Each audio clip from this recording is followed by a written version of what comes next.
Mainstream media and the White House have been caught lying and gaslighting us about Biden. What were they planning to do if he had won a second term in office? Is this the biggest cover-up story in the U.S.'s history? Welcome to American Covered. I'm Chris Chappell. Former U.S. President Joe Biden is battling aggressive prostate cancer, and it's reached his bones. Wow, I haven't seen a former president this sick since Jimmy Carter, which was horrible. Joe Biden is in my thoughts and prayers. But not everything has to be a joke with me. I'm not a robot. Okay, canonically I am a robot, but I have feelings, or at least a complex algorithm that approximates feelings. But unfortunately, Biden now has a 30 to 40% chance of surviving the next 5 years. Trump himself shared his condolences for Biden, saying that he and First Lady Melania were saddened by the news and wished the former president a speedy recovery. That's a beautiful expression of warm wishes. I'm sure the Bidens would like to sincerely thank whoever wrote that for Trump. And now the entire nation is coming together to send good thoughts to Biden, and I'm just kidding. In actuality, Biden's cancer diagnosis set off a political firestorm, and I'm sure the fumes from that carcinogenic fire are a cancer risk to others, or at least obnoxious. The most toxic comments are actually coming from the far left. Former Washington Post columnist Taylor Lorenz tweeted, "Hopefully he rots in hell and rests in piss." Yes, this is going to be a story where Trump is the classy one. Sean King, a prominent Black Lives Matter activist and former Bernie Sanders campaign surrogate, wrote, "I hate him. He's a genocidal monster, and I hope his final days are painful." And Hassan Piker said the MSM is already actively laundering the reputation of a war criminal who oversaw the genocide of Palestinians. Joe Biden is an awful monster. I almost wonder who the far left hates more, Trump or Biden. But Biden's cancer is raising a ton of questions. Many people, Trump included, are asking why Biden's cancer wasn't caught sooner. Is the American healthcare system so bad that even the president can't get good preventative care? Then again, even the leader of Wakanda got cancer. Cancer sucks no matter where you are. Medical experts have come out saying Biden's cancer didn't develop overnight. It was there at the start of his presidency. He did not develop it in the last 100, 200 days. He had it while he was president. He probably had it at the start of his presidency in 2021. Well, most likely he had prostate cancer for a long time, and aggressive prostate cancer such as this at age 80 grows over a long period of time. I mean, usually it takes from the first diagnosis of prostate cancer to spread would take 5 to 10 years, even in the most aggressive form. If it takes 10 years, then Biden likely had this back when he was still really old. People are also wondering why Biden's White House skipped releasing certain physical test results. More specifically, the kind that would have shown his prostate-specific antigen levels, or PSA for short. It's not unusual for presidents to share PSAs, prostate-specific antigen levels, not public service announcements like wash your pillowcase more often. Seriously, that's why your face is breaking out. Trump had his physical exam done last month, and it showed his PSA levels. Obama and Bush had theirs published as well. The presidents and their prostates, something we don't want to know about, but need to. So what changed with Biden? This seems especially important since back in 2019, ABC News reported at one point Biden had been treated for an enlarged prostate. Well, the mainstream media has its own explanations. MSNBC says aggressive varieties like Biden's can progress and spread rapidly. After all, Biden was cleared for duty in 2024, and there were, quote, no new concerns to be worried about. As for why Biden didn't publish data on his PSA levels, the media's explanation is that men over 70 no longer do routine PSA tests. In fact, both the CDC and the U.S. Preventative Services Task Force say men over 70 shouldn't due to concerns of false positives, overdiagnosis, and overtreatment. However, others, like the Federalist, argue that CEOs and senior executives in major corporations frequently go above and beyond with their physicals. After all, they're high-value decision makers. You want to make sure people calling the shots are as sharp as a tack, so naturally, this would include the president of the country, like Biden. Yep, sharp as a tic-tac. The Federalist also points to the Mayo Clinic's executive health program. Its protocol includes PSA tests for men aged 50 and older. Nothing about skipping people 70 and older. So why not have the same standard for Biden? Many have an answer. Biden's team wanted to cover it up. Of course, many found this to be more tasteless than boiled cauliflower cooked by a British chef. But is there anything to it? Tons of people, including Trump's son, are calling this a cover-up. Political commentator Benny Johnson went so far to call it the most dangerous cover-up in the history of the presidency. We're talking about the President of the United States. How could the best of the best medical practitioners, whose job it is to keep the most powerful man alive, not have noticed anything was wrong? What is this, Wakanda? Political commentator Colin Rugg asks, are we supposed to believe that this aggressive cancer was just found and wasn't covered up by the Biden administration and the media? For many, the short answer is no. And the long answer is no. Now, why would people cover up Biden's cancer? Some believe this is part of a much larger plot.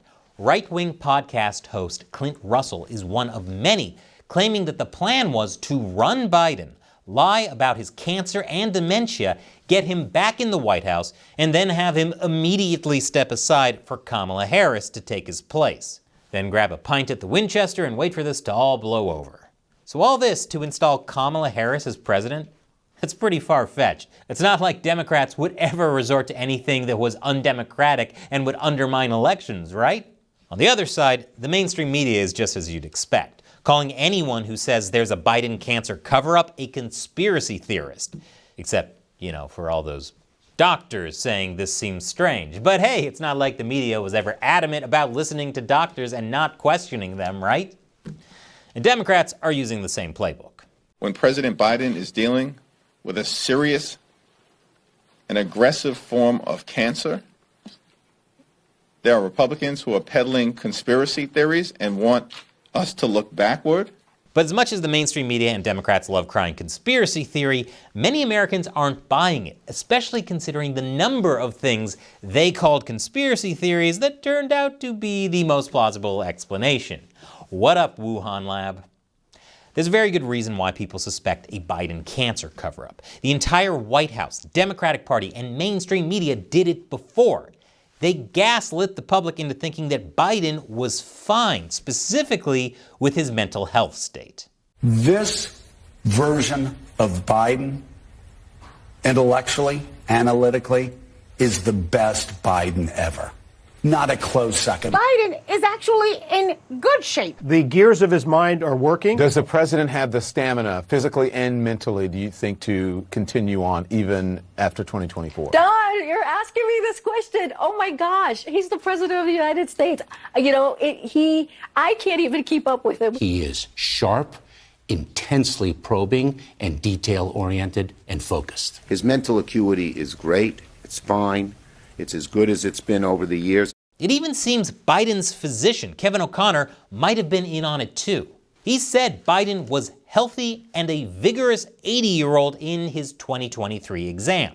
For comparison, Chuck Norris is 85. Are you saying Biden is as healthy as Chuck Norris? And when he does push-ups, he's actually pushing the earth down? Remember, this was after seeing Biden doing stuff like this. America is a nation that can be defined in a single word. I was in the foot of Putin's kleptocracy. Yeah. At least Trump can see why people may not trust Biden's doctor. Now, I think, to get to a stage 9, I think that if you take a look, it's the same doctor that said that Joe was cognitively fine. There was nothing wrong with him. Well, he said, if it's the same doctor, he said there was nothing wrong there, and that's being proven to be a sad situation. And as much as the mainstream media wants to prove Trump wrong, all this is coming out around the same time as the book Original Sin, which has rattled Democrats and the mainstream media for documenting how people hid Biden's decline, even at the risk of his own health. Oh no, are people starting to realize the obvious? There's also the release of the full Biden-Hur interview audio from last year. Remember that? At the time, special counsel Robert Hur put out this report on Biden's mishandling of classified documents. He decided that no criminal charges against Biden were warranted, despite finding that Biden willfully retained and disclosed classified materials as a private citizen. This was because Biden was a sympathetic, well-meaning, elderly man with a poor memory, and Biden was going to give him an earful if he could remember the guy's name. Democrats at the time called Hur's comments inappropriate and politically motivated. Former MSNBC host Joy Reid even claimed that Hur lied about Biden having memory issues, especially of the death of his son Beau. But the audio itself gives a much clearer picture, or album since it's audio, of what Hur experienced in ways you can't really get from reading transcripts alone. So if I ran again, I'd be running for president. And so what was happening though, what month did Beau die? May 30th, 2018. Was it 2015 he died? 2015. I think it's 2015. I'm not sure the months are, but I think that was That's right, Mr. President. I can only imagine what it was like being a foreign leader directly negotiating with Biden. Like seriously, can you imagine sitting through this for hours on end? And what's happened in the meantime is that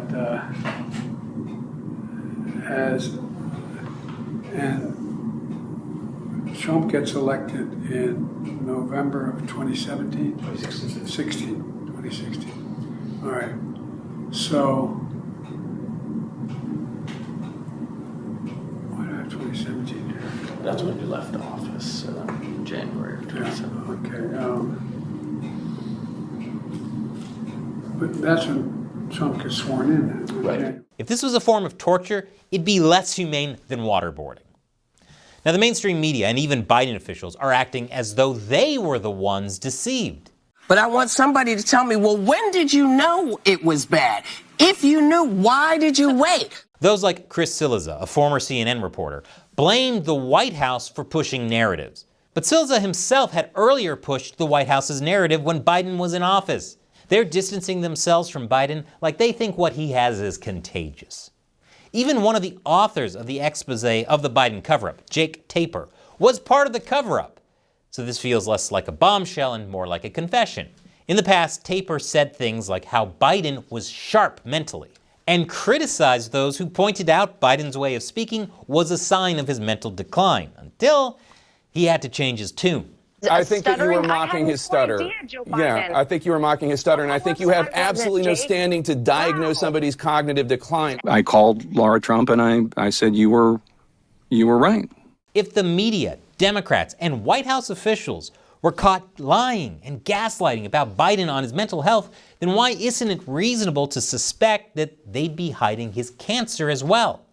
How can the public automatically assume Biden didn't know he had prostate cancer until now? Regardless if this was a cover-up or not, I want to wish Biden well. What, that wasn't a setup? Not everything has to be a joke with me.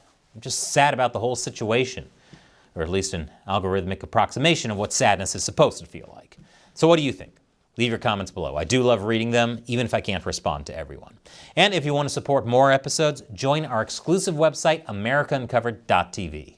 Once again, I'm Chris Chappell. Thank you for watching America Uncovered.